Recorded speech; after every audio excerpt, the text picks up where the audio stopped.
Welcome to the Big 12 Insiders, your Big 12 sports show. Here's your host, Brien Hanley. Hey, everybody, what's going on? This is your man, Big B, Brien Hanley. Welcome to the Big 12 Insiders. Appreciate everybody being in here. Man, that was a great basketball game last night between Iowa State and Arizona. Just an incredible basketball game. For me, I thought it kind of displayed what the Big 12 is. Iowa State fans, I know you're going to be a little disappointed. I don't know that you should be, though. I really don't. You had the game. You got to make a free throw. That's just kind of the way that it goes. You make both those free throws, game's over. But you don't kind of give it away. You leave it to chance, and that can happen. But, you know, I thought it was a great display of what the Big 12 can be, kind of what I wanted this to happen. I wanted it to be a great basketball game, and it turned out to be that. Momentum swings both ways, just two teams at the top of a really good conference going back and forth.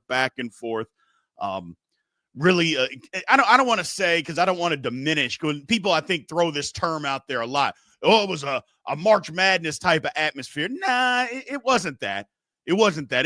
But it was a really good basketball game. But let's not get ahead of ourselves as far as a March Madness atmosphere. Like I said, people throw that term out a lot of times. I mean, it's the end of January. Let's just relax a little bit with that. Having said that, good representation with what the conference was. Let's dig into that a little bit. Before we do, and we're going to cover a lot of different stuff today. We're going to talk about, obviously, that game, the upcoming games tonight. We got some good slate for you. And then kind of a comment that I got yesterday. I want to dig into that because talking about the conference this year versus last year. And I respect the comment, like the comment, but I disagree with it, and I'll explain exactly why. So, but either way, but remember, before we get into all of that, like, follow, subscribe, continue to leave those comments, and always hit the notification bell so you know exactly when Big 12 Insiders content comes out. So digging into the game, look, Arizona, I should say, outlasted Iowa State. Game was an overtime game. Caleb Love struggled all game long. I mean, at one point he was 1 for 10. Then he hits a 65-foot shot at the buzzer, banks it in to tie the game and send it into overtime. Then all of a sudden catches fire, makes two more threes, which is kind of how things work like that. You make a crazy shot, and then you catch fire. They go on to win 84-75. It was like I said, a real good basketball game. Back and forth, momentum swings both ways. Iowa State got out early in the first half, and you thought, okay, this might get away from Arizona. Then Arizona comes back, and then you're thinking, well, wow, okay, maybe this game will get away from Iowa State, especially with them being on the road after a good win on Saturday. But it didn't. Back and forth. The one thing about Iowa State, Tamin Lindsey and Keyshawn Gilbert both had 18 and 17 points, respectively. Curtis Jones struggled. He was 1 for 11, ended up with 8 points. But it is what it is. Arizona moves to 8-1 in the conference. They've won 3 in a row. And after some early season losses, which, again, Arizona doesn't have a bad loss on their resume. They don't. But I think a lot of people had written them off as well. They're not going to be very good. Caleb Love's coming back. He's shooting under 40%. And that was the same way last night. I think for Arizona to be good, Caleb Love has got to start shooting the basketball better. Yeah, I think he really does. I'm not saying he's got to be their leading scorer. I'm not saying he has to be their best player. But for them to do the thing, that kind of got him in trouble last year, especially in the tournament. He's got to shoot the basketball better. And if he does, if he can figure that out, and maybe this will be the springboard for him, look out for Arizona. Just look out. But Iowa State shouldn't be ashamed. That was a really good basketball game last night. It, again, represented the Big 12 well on a big stage. I love to see it. A little later at night, especially for people on the East Coast, maybe they didn't see it. Don't know. I would like to think that they did. And if you didn't, too bad, so sad for you, because you missed out on a really good basketball game. Moving on. Good slate of games tonight. Now, there's some that are better games than others, in my opinion, but even the two that we wouldn't think are necessarily great games, they still have a lot of meaning. So first off, UCF, let's see what they can do. They're going to KU. Like, let's see if UCF can take this thing on the road and go win a game. Now, I don't know, man. We're going to find out a lot here. KU already blew them out once. We're going to see what happens. Can UCF make it a game by going on the road? If they have any shot to be able to make the tournament, you got to be able to win some road games. You can't just compete at home, come up short a couple of times, win some. You got to go on the road and win. It's asking a lot to go to Allen Fieldhouse and win, especially when they're coming off of a loss. Having said that, maybe if you just play well in Allen Fieldhouse, maybe that can kickstart you into making a tournament push. So I'm interested to see that. I'm also interested to see how KU bounces back. That was a tough loss. They gave away the game twice. Or you could say Houston took it from them. However you want to look at it, KU had the game, and either they gave it away or it was taken away, and that happened twice in that game on Saturday to Houston. Let's see how they bounce back. Usually they respond because of who their coach is, but we'll see. We'll see. It's not the most talented KU team. We'll talk about that a little bit later on. Baylor going to BYU. Baylor seems to be hitting their stride, but you're going to BYU. BYU, it's a tough place to play. Place is going to be packed. Can Baylor take this thing on the road and go get themselves another win on the road? We'll see. I like I said, they went to Utah and they won. Can they go and complete the Utah trip and end it off with a win at BYU? I think this is going to be a tougher matchup. Like I said, on Saturday, I think Utah fought. It disappointed me. But we're going to find out here. Either way, can Baylor get this thing continuously on the right track? They may have solved some of their problems, but we'll see. This is a big matchup for BYU too, because BYU is on the fringe of possible making the tournament. They're on that fringe. They got an opportunity. I think this goes a long way into seeing if they can make the tournament. So big matchup there. Now, look, the next two games, you're not going to think, oh, man, Arizona State at Colorado, Cincinnati, traveling to Utah. The first, you're thinking, man, maybe these two games aren't that big of a deal. Well, here's what I would say. They are absolute must-win games for Arizona State and for Cincinnati. And no, because it's early January or late January, that doesn't mean that these aren't must-win games. Here's the reason why.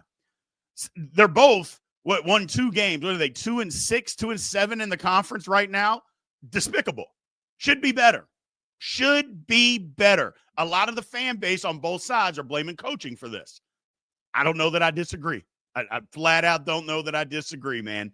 And you got to go. If you want to make the tournament, you got to win these 2 games. Look, Arizona State, as far as bracketology, and that was updated this morning, one of the first 4 teams out. Cincinnati is the next 4 teams out. Now, Cincinnati is still 48 in the net, but we saw what net ratings meant last year. Is a lot of people said that the Big 12 manipulated the net. They had all these teams ranked really, really high, and when it came down to it in the tournament, it didn't mean anything because all the teams got beat early. And there was validity to it. Whether we wanted to believe it or not, the proof was in the pudding. Well, Cincinnati being ranked that high in the net kind of gives more validity to that, because we, as people that follow the Big 12, you're looking at this like, well, hold on, how are they 48? Like, who have they beaten? And what have they done lately that tells you that they should still be ranked that high? The answer would be nothing. And so that's where some of the issues come in, but they got to win. Both of them got to win. And they want to make the tournament. These are games that you have to go and win. By the way, both of them are underdogs on the road. Colorado, who hasn't won a game in the Big 12 all year, is a 1.5-point favorite in this game. Utah, same thing, 1.5-point favorite in this game. I think the task for both is going to be difficult. I really do, but doesn't make it impossible. But if you want to be taken seriously as a team that can get into the tournament, these are games you have to win. I know it's tough to win on the road in the Big 12. Don't care. Got to go win the game, man. Got to go win the game. And if you don't be upset because these are the type of games that you look back on at tournament time. Why didn't you get in? Well, you lost at Colorado. You lost at Utah. And that doesn't mean that I'm trying to say that either two teams are horrible teams. I'm not, although Colorado's not very good. But I'm just saying, you want to make the tournament, win the game. Period. End of story. You can't just rely on trying to win at home. Heck, you haven't won hardly anywhere so far in the conference. So go win a basketball game. That's all I'm saying. So now let's switch paces here a little bit. I mentioned at the top of this that there was a comment in the comment section yesterday talking about, it wasn't a negative comment or anything like that. It was just saying that they thought that this year wasn't as good as last year. And that last year, or that this year, there were just 3 good teams. There were some okay teams, and then everybody else. And I disagree.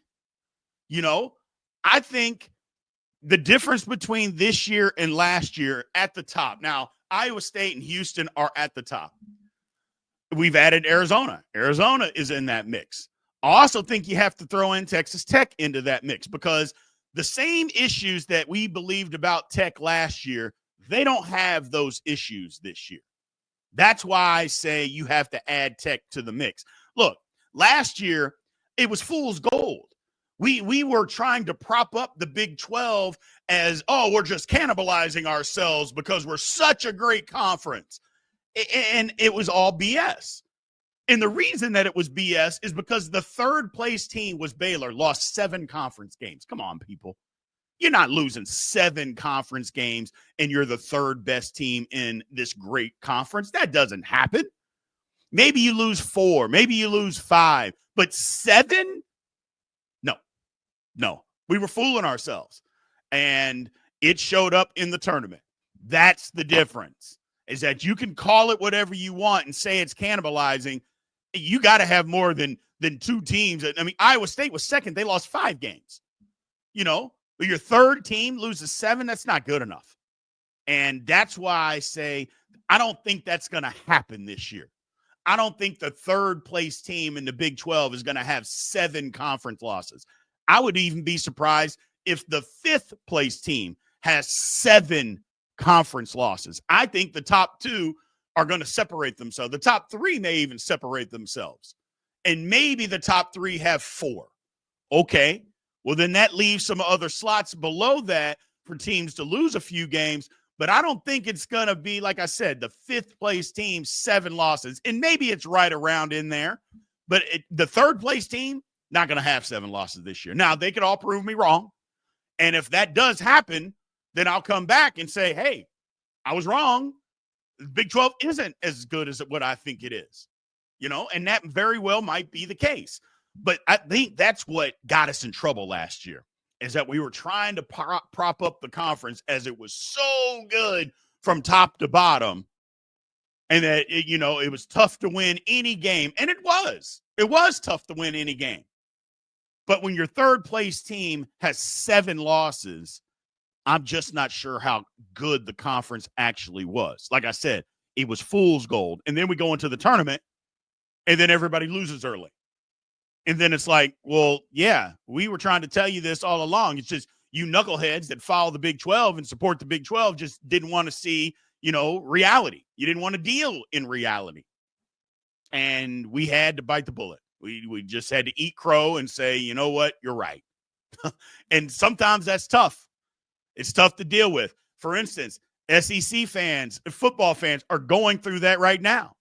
It's just tough to deal with. You can talk about how you have the best conference, but when it comes to these playoffs, we're not seeing it. We're not seeing it. So, yeah, you can say, well, it's just so tough week in and week out. Well, if it's so tough, then why can't you beat everybody else? What's going on here? Same thing with the Big 12, and I fought that for a little bit. I did. I fought it, and I'm like, no, it's not the same. But it was the same. It was the same. Is that we were trying to prop up our conference as being the best conference, but the proof wasn't there in the tournament. Well, we got to prove it. And part of being able to prove it is not having all these teams with all these losses. For instance, and again, I go back to college football as a reference.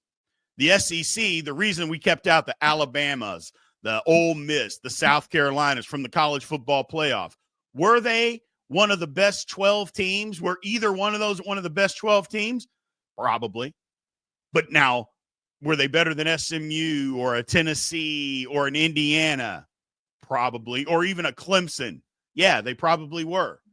But you know what? You have an opportunity to prove that. And losing 3 games isn't proving that.